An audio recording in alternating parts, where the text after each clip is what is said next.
Welcome to the Richard Sherman Podcast YouTube channel. Hit the subscribe button so you don't miss any of our playoff content. You know, it's going to get busy. I mean, you might get a bar or two. We are back live here from the Win. The Richard Sherman Podcast went from virtual to in person.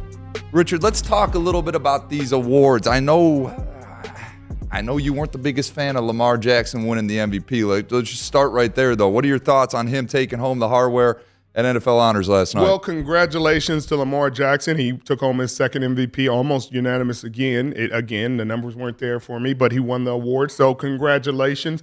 I wasn't as irritated about that one as I was some of the others. You know, I thought Defensive Rookie of the Year should have probably went to Witherspoon. I thought he had a fantastic year in Seattle. I thought he made a lot of great plays. I think Will Anderson benefited from, obviously, Houston's run late. He played really well late in the season.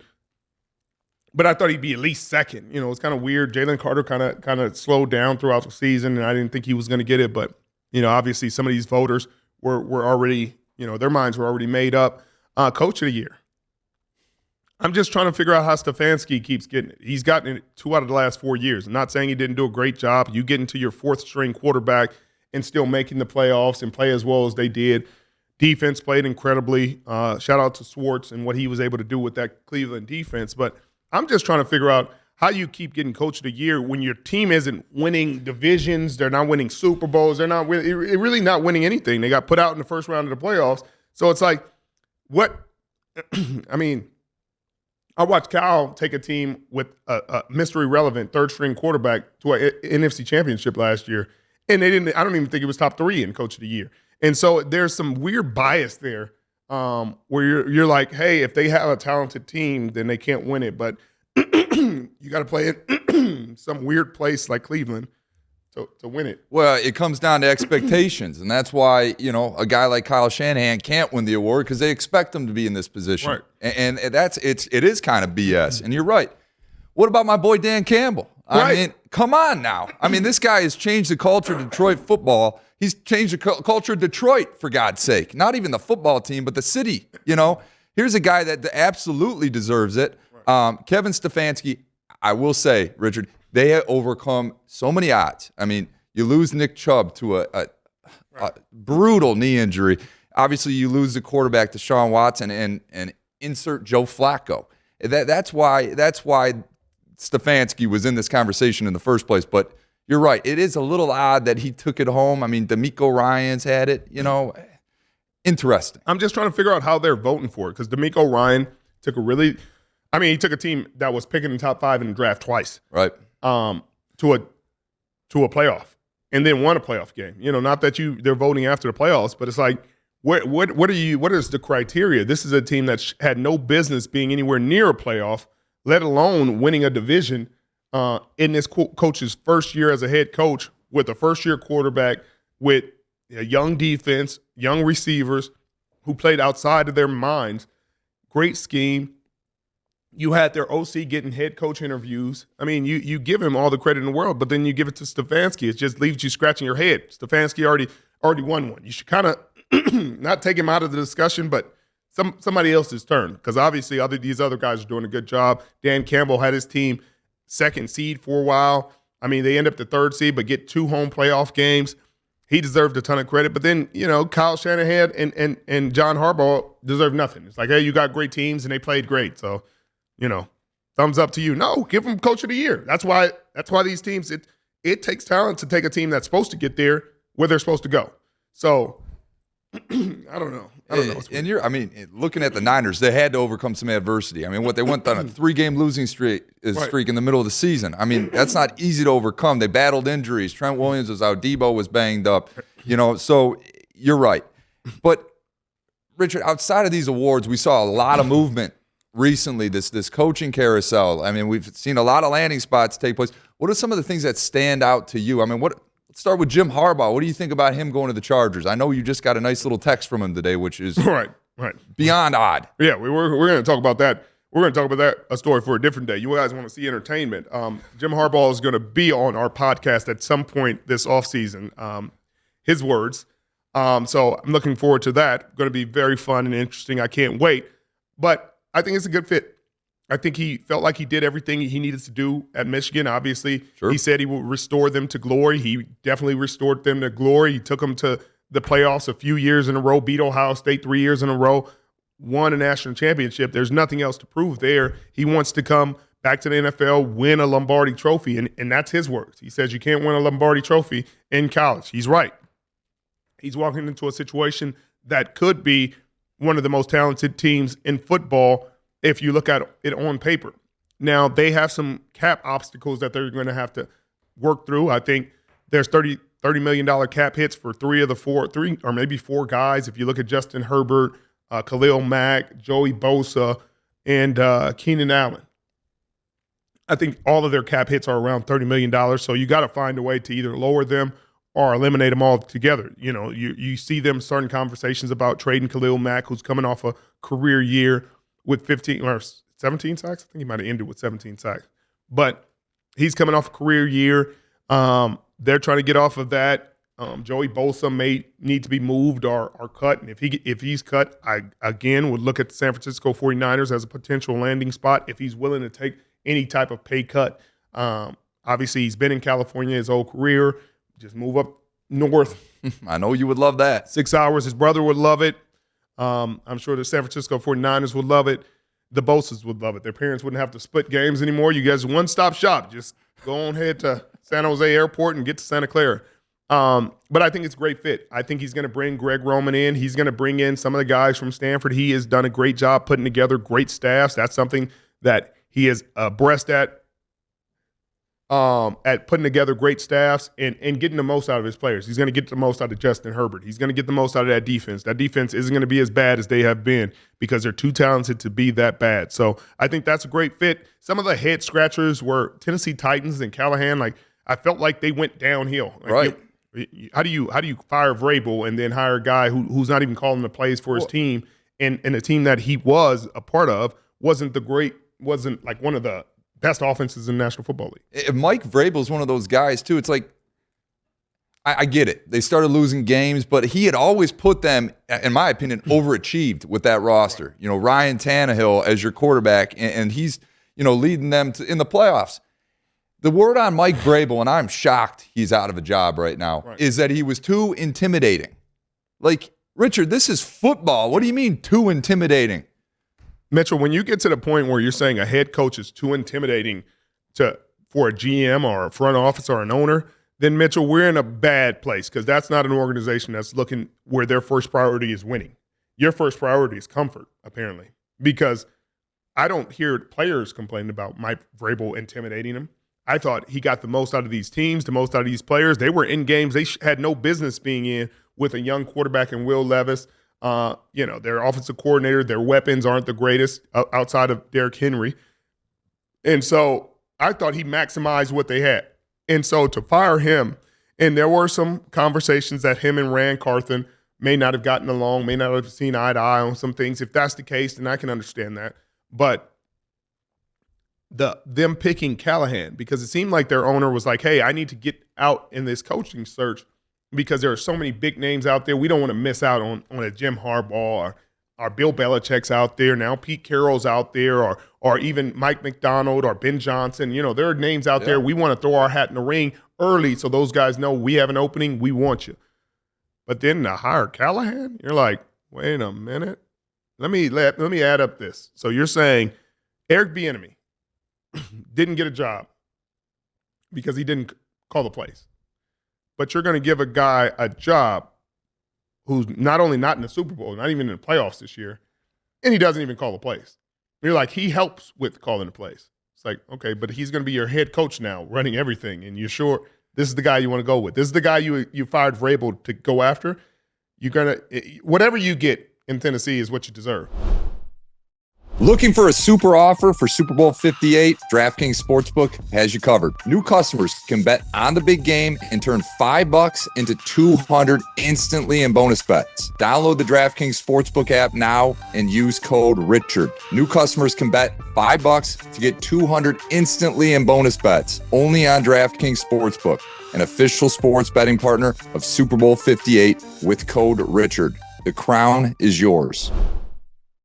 Dave Canales, I like that.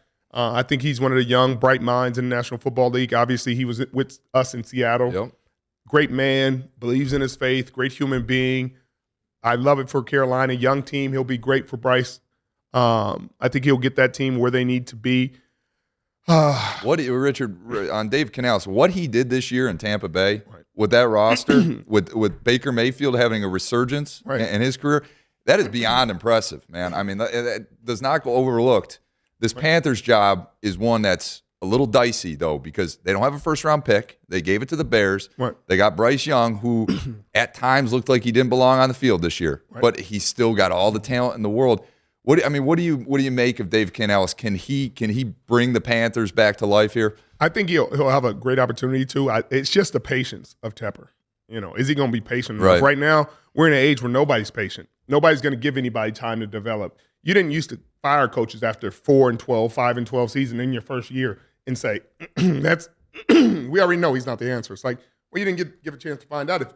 If all the greatest coaches of all times were fired after their first years, Mitchell, we never have great coaches because you got to let them develop. You got to let them learn from their mistakes, correct things, be better. You're not giving these guys a chance to be better or correct anything. You're like, hey, he's not the immediate answer, then find the immediate answer. And it's like you're not giving – nobody feels confident going into Carolina and thinking, hey, I'm going to have a chance to develop these guys, to draft guys, to develop a culture and get it done. You're going into every game thinking, I got to go for it on fourth down because they may fire me by the sixth game if we're on 6. Even though we don't have the most talented team, even though I haven't been given the best circumstances, if I don't show this man we can win, he's going to fire me. And when you coach like that, it's hard to see you getting the best out of anybody. So that's the one concern I have about Tepper. He's fired 6 coaches in 6 years. It's unbelievable. I mean, Dan Campbell started out, I think, 0-7 with Detroit. And the fan base was like, we hired the wrong guy. This guy's talking about biting off kneecaps and doing all this. And look at him now, And now he's totally revitalized that organization. And to your point, patience is key. Dave Canales looks like a guy that, has a good, bright future here. How about the Washington Commanders? They go with your guy, DQ, Dan Quinn, and they bring in Cliff Kingsbury as the OC, and what looks to be a move to possibly get Caleb Williams over there. Richard, what do you think of DQ? Is he gonna make some noise over there in Commanders? I think he's gonna be fantastic, Mitchell. I think he's a fantastic pick for defensive coordinator.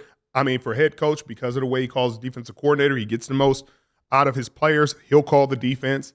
I think Cliff Kingsbury is a great play developer. He's a guy that draws up a great scheme. I think he didn't have the quarterback he needed in Arizona to be successful. I think he'll find a quarterback in Washington. I don't know if he'll get Caleb Williams to be, because I think Chicago's asking price will be too much, and I think the teams that are willing to answer that asking price are plentiful. Not that I even believe Caleb Williams is the answer for a lot of these teams. I think he's a shorter quarterback who's going to struggle early on in the National Football League, and if you have these otherworldly expectations for him, he's going to disappoint because he's going to need time to develop. He's going to need playmakers around him. That's the hard thing about being a great quarterback coming out, because they expect you to be so great. That's why it's a blessing to be a Brock Purdy type, where you just got to go to the right team. He went to a team that was stacked, that was winning, that had great culture, bang. Usually when you're a top pick, you're going to a bad team that just changed coaches, that just changed staffs, that just got a new regime, that clearly isn't playing very well, and you have to find a way to make that work. And so I think best case scenario is he gets picked by a great team, by a team that has some structure in place. I think Sean Payton is going to make a run for him. He's somebody that's spoken highly about him throughout, even before he was in the national, before he was a head coach. I think that's a situation that he's going to try to trade. He may trade Surtain. Yeah, and to try to move up to get Caleb Williams. I haven't heard this. This isn't anything that I'm not in their building, but that's something I would expect to be offered on draft day. Surtain, their first, and maybe a first from the next year to get in a position to draft a quarterback that he thinks is the best quarterback available. And I think other teams will make that same move.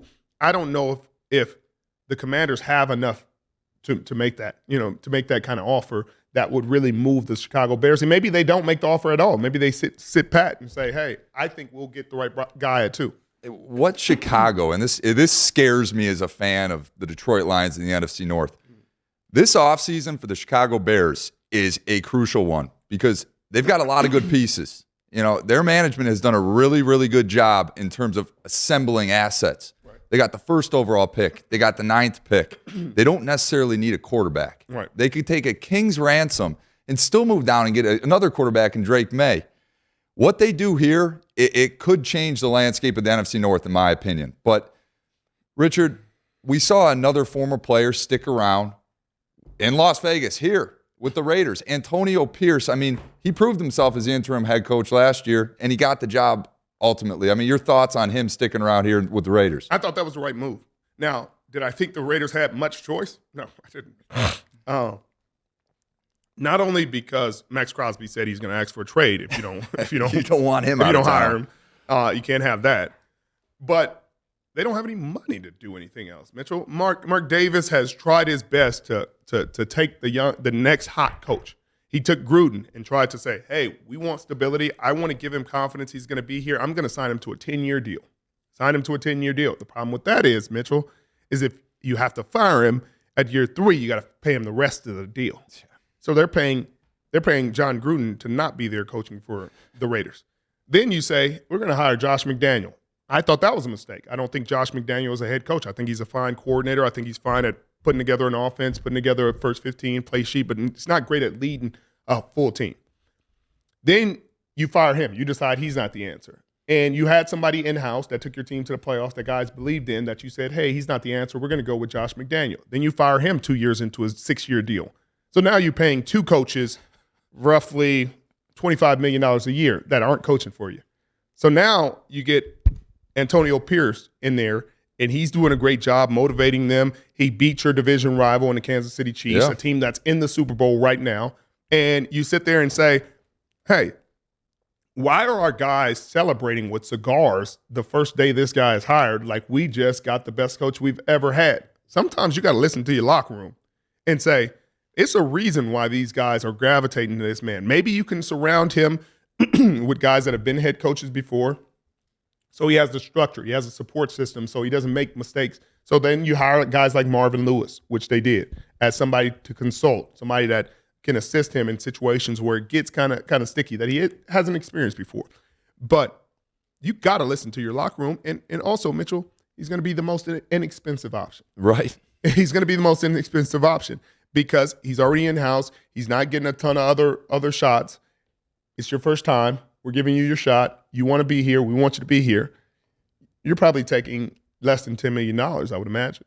And compared to Ben Johnson's of the world who are looking for $15 to $18 million, we'll take that as a bargain. No question. And it looks like he's bringing in his buddy Chad Ochocinco, too. So we shall see. Richard, I think one of the, I don't want to say awkward, but more, I don't think we saw it coming, was Bill Belichick. You know, hottest name on the market, leaves New England. Mayo inserts himself in there. Bill Belichick is still free on the market. Do you see him landing anywhere, next off season? I know the knock on him is, hey, if I hire this guy, I might have to fire myself because he's coming for my job too. Right. Like, when does that change? Well, when Bill Belichick changes it. And I think that's the only way he gets another opportunity is if he changes his approach to coaching. If he says, I'm just going to coach the team. I'll have input just like any other head coach in who we draft. I'll have conversations, but I don't have to be the end-all, be-all. And if he decides that and he goes in with that kind of humility and understanding, then he'll get another job. If he goes in saying, hey, I got to be the president, the GM, I got to be the judge, jury, and executioner, then he probably will never coach again in the National Football League. But if he can go in and say, hey, I know what my reputation says, but I'm coming in here to make these men better, to develop this team, and to take them to a championship. You can keep your GM, you can keep your president. Sure, I would like to have some input in those decisions, but I don't have to have all those titles attached to my name. Then he'll get a shot. But I just don't see any team changing their culture to bring him in and changing their structure to bring him in and do that. I think that he does a great job drawing up defensive game plans, making sure that they're in great positions. He's drawn up some unbelievable plans in Super Bowls, even this year with less talent than some of these teams that they're playing. But I just don't see any team giving him the keys to the castle and saying, here, go have fun. I think Raheem Morris was the right guy for the job in Atlanta. 3 black coaches getting hired in the hiring cycle. Mitchell, we're in a different place. I'm grateful for the place we're in. Gerard Mayo getting hired in Boston, Massachusetts was I'm interested to see how that media responds to him if they don't go to the playoffs this year. I'm not saying it may get ugly. I'm saying it's going to be different than the way they handled Bill Belichick when things get ugly, because he rarely had bad seasons. But I think that he'll get another shot if he can do it a different way than he's done it. But right now, he hasn't proven that. Well, you talked about Raheem Morris, and Atlanta's an interesting job because they got a lot of pieces. Bijan Robinson, Drake London. These guys just seem to be so underutilized, misused. Right. What is Raheem Morris going to have to do to change the trajectory of the Atlanta Falcons? Because they do have a lot of pieces in place, maybe outside of the quarterback. He's going to have to do what he's done, Mitchell. He's a great leader of men, and he showed that. I think his most marvelous coaching job of his career was last year with the LA Rams, because they didn't have the talent. They didn't have the most talented defense in the world. They didn't have all these world beaters. Sure, they had Aaron Donald, but Aaron Donald was kind of in the twilight, wondering if he's going to retire or not. But Raheem had these guys playing incredible football, inspired football. Him and Sean both had it. And so if you can get that out of those guys, I think you'll be able to get that out of anybody. And they have talented guys, and they need a quarterback. I don't think Desmond Ridder is the answer. I don't believe Heineke's the answer. But I think if anybody's going to get the best out of him, it's going to be him. And I know that he's going to bring McVay and Shanahan's scheme to Atlanta. They're going to use Bijan Robinson in a lot of ways. They got Kyle Pitts. They got weapons, Drake London. We talked about it. They got A.J. Terrell, friend of the program, on the other side. They got some talent, but you need a leader of men to be able to get the most out of these guys. And for a while, they were in the playoff race in the NFC South because it was just so down. But I'm excited to see what he's going to be able to do, because I think he's going to be able to move the needle for this team. And the other one, the big one, up in Seattle. What are your thoughts on their move? Pete Carroll, obviously, I know it's got to be a little emotional to see him leave. I know he meant so much to you in your career. Maybe you want to talk a little bit about what Pete meant to you as a head coach, and then we'll talk a little bit about the new guy. Yeah, I think Pete was an incredible leader of men. He established such an incredible culture in Seattle that it still resonates to this day. Young men still come and speak to this team about the culture that he built. The men that he coached still come into the building and try to make a difference and try to help. And even in their coaching search this year, while they were searching for their next head coach, a lot of it was culture. A lot of it was, hey, we have established a very positive and encouraging culture here. We don't want somebody to come in here and change that. We're looking for a little bit more accountability. We're looking for a little bit more of a not a heavy-handed approach, but just a more strict regimen, tighter ship than Pete started to run at the end. But for the most part, in terms of culture and the way that he did things, the way he talked to players, the way he communicated, I think he did a fantastic job. And so did Jody Allen, and so did John Snyder. So that's the conversations that they're having with their head coach, their potential head coaches when they come in. I think Mike Macdonald is one of the most brilliant defensive minds in the National Football League right now.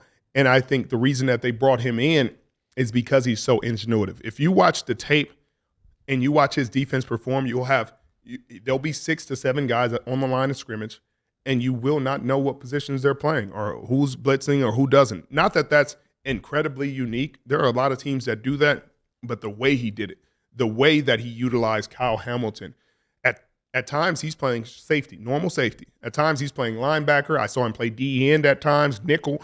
And when you see a guy like that, it's hard to peg that defense. Like I'm watching the defense and I'm sitting there like, wait, is Roquan Smith at nickel right now? Like there's no way he's the middle field safety. And so when you can't peg a defense, it makes them very difficult to prepare for. It makes them very difficult to create blocking schemes for, because you can't predict who's blitzing, who's not blitzing. Jadeveon Clowney's at nose tackle. You're like, I don't know what to tell the center at that point in time. Pray. You know what I mean? I hope you're a religious man. because you're going to need whoever your person is to protect you on this play because this guy's built to something that they don't make anymore. But I think that he's going to be a great fit in Seattle because they have a lot of pieces on defense that you could utilize in that way. They have good young linebackers. They have a good secondary. Hopefully they're able to retain the Pro Bowler in Julian Love and Quandre Diggs, but Witherspoon is going to be used in the same way that Kyle Hamilton was. I think they got great corners on the outside. I think Tariq Woolen is still a great corner. I know he had a down year tackling, but he did a great job in coverage. The things that he struggled with are correctable. I think it's a great fit. Who their offensive coordinator and defensive coordinator is going to make a huge difference. Obviously, the reason they haven't hired a defensive coordinator is because Macdonald's going to call the defense, and not a lot of guys are willing to walk into a situation where they're not going to get credit. So, who they get? Right, it's not going to be anybody you know. But they apparently Seattle just hired a defensive coordinator, but it's not going to be a big name because he's not giving them that power. They're not going to call the defense, and nobody's stepping in if they have other opportunities into a situation where they're not going to get credit for calling the defense. So if the defense is number one in the land, they're going to be like, well, I mean, we're not going to steal your head coach, and you don't call the defense, so it's nothing. And so you want to walk into a situation if you have opportunities to be in a situation where you get credit for calling defense, good, bad, or indifferent, it's on you. And so I think that's why people aren't like jumping off the roof to go interview for that spot because as in Washington, they're not calling defense. The head coaches are, and it's hard to get a head coaching position from those spots. Well, for me, it seemed the obvious route was get back to basics. Seattle was always known, the Legion of Boom, something you started for their defense, right? And it seemed like that identity kind of shifted ever since you guys all left, right? This is a smart hire, in my opinion. Right. Now the eyes kind of shift a little bit back to Geno Smith. Do you still have faith in him as the guy in Seattle?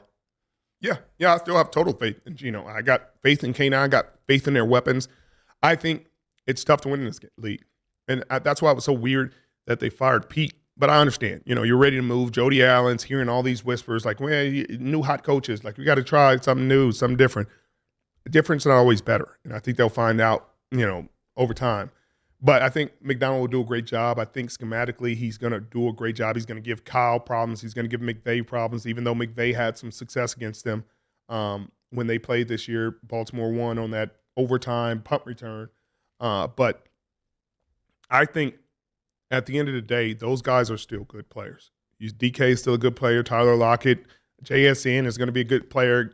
K9, those two tackles are still good. They got banged up throughout the season, so there was some shuffling on the offensive line. That's always tough to deal with. So there'll be some better play next year, and they weren't an awful team. They weren't a 4-12 or 4-13, 5-12 team. They were a 9-8 team. They were a winning team that just missed the playoffs. And so I think there's a lot of optimism to be seen, and I'm looking forward to seeing what they're doing defensively and if it's a drastic difference. There was a lot of big names that we expected to get, named head coaches that are still on the market. What's the biggest name that you're surprised did not get a job? Biggest name that's on the market that didn't get Eric Bieniemy is probably the biggest that didn't even get a coordinator job, which is concerning. Because I didn't hear the negatives that everybody else heard, but now I'm starting to. Like, he's just a hard-nosed, old-school coach, which just isn't great for millennials. And that's the unfortunate truth of how we're doing. They're soft, and they got to be coached a certain way. That's why these guys. That's why Saban retired from Alabama. He said, I can't do it anymore. I've got to pay kids and convince them to stay when winning isn't just enough. I can't guarantee you $1 million. I can't guarantee you all this. I can guarantee you if you play well and you do what I ask you to do, you'll go to the NFL, you'll make a lot of money, you'll win national championships. And when that's not enough, Mitchell, it's tough. Because every year, regardless of how well you do, regardless of how well you coach, guys are going to come to you having awkward conversations about how much money they're going to make the next year. And college coaches, that's why they don't coach in the National Football League, because they don't want to have those conversations. They don't want to deal with that. And so they coach college. And now they have to deal with that in college. Saban's like, all right, I'm done. I'm done. I'm done. I'm not about to talk to this 18-year-old kid who does absolutely nothing for my team and try to convince him to stay on my team and not transfer to Ohio State because he wants to get paid $1 million to sit on the bench for my team. I got you. It's going to be tough. I don't ever want to coach college. I don't know if I want to coach at all. Maybe in 10 years, Mitchell, when I'm done saying what I got to say about the league, I'll give coaching a shot. Hopefully the game has changed. Well, Richard, it's a huge topic, and you went there, so I'm gonna ask you a question about it. You've always been an advocate for college players getting compensated somehow, right? No question. But what you just said is it's not working the way it is right now. How do you fix this landscape of NCAA sports in general? Well, it's the NCAA's fault. You greedy bastards. They're greedy bastards. If they weren't greedy bastards, they would have been able to institute a system already when they first started to have these conversations. They would have started to work on it. But instead, they said, hey, we're not going to work on it at all. We're just going to fight these kids tooth and nail and tell them they don't deserve anything while we're paying our executives $10, $15 million a year. And when you're greedy like that, you're going to always have to deal with the consequences because now it's Pandora's box is open. And you can't get everything back in the box because you lost your power being greedy. If you would have said, hey, fine, we'll give each team is allocated $15 million a year to figure out what they want to do. We regulate it like this. We put these rules in place. We police it like we do every other aspect of college sports. We put rules in, regulations. You got to abide by these rules or else there's consequences, there's penalties. But when you lose in court because you were too greedy, then you lose the ability to regulate it. And now they're trying to get to the point where they say, hey, the top 40 schools, the biggest 40 schools, we're going to regulate you, and hopefully everybody else falls in line. But it's the way you do it is the NCAA needed to do something before, Mitchell. I don't know if they'll ever get back to that point. I don't know if it'll ever be organized enough or regulated enough that you can keep these kids here. You know, I think they'll get to the point where they're not having kids in college for 7 years, 8 years, but I think they have to get to a point where they say, hey, you don't get the transfer, and if you transfer, you got to sit out a year under. Otherwise, it's going to continue to be ridiculous because kids will continue to threaten with that. Hey, I'm your quarterback. I just had a Heisman season. They're offering me $10 million. What are you doing for me? And it's like, well, I mean, we're going to give you money, but like we can't afford $10 million. Well, you can't afford to keep me. I'm going to go to Oregon, or I'm going to Alabama, or I'm going to another situation. And it will never be a fun. It will stop being a fun sport to watch if this keeps happening. Yeah, I mean, these guys that stuck with and grew through a program, you know, they're no longer. The loyalty of the game seems to be gone, and the NCAA seem to lose all control. So I don't know how you fix it. And then on top of that, Rich, you got these mega conferences joining. I mean, the Big Ten just got 4 West Coast teams. Right. I mean, it's becoming mayhem, and we'll see what transpires with it, Rich. But this has been a blast. I'm going to let you sign us off here as we conclude, you know, our Super Bowl week here at the Win. Well, thank you guys for joining us again. This has been fun. This has been a great time. Congratulations to the Hall of Fame class of 2024.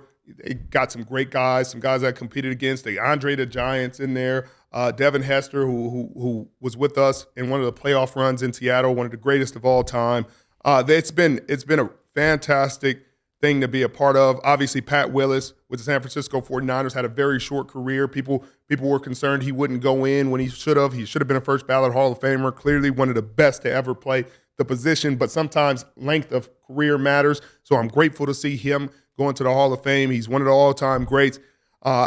It's been a fun time in Vegas. We hope that it ends the way it's supposed to, where the San Francisco 49ers win. That would make this week marvelous, Mitchell.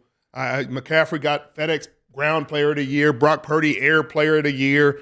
Willis went into the Hall of Fame. You ended with the quest for 6 ending in Las Vegas in the Raider Stadium. There's some San Francisco 49ers fans in the Bay that could not get a sweeter gift in their lifetime, Mitchell.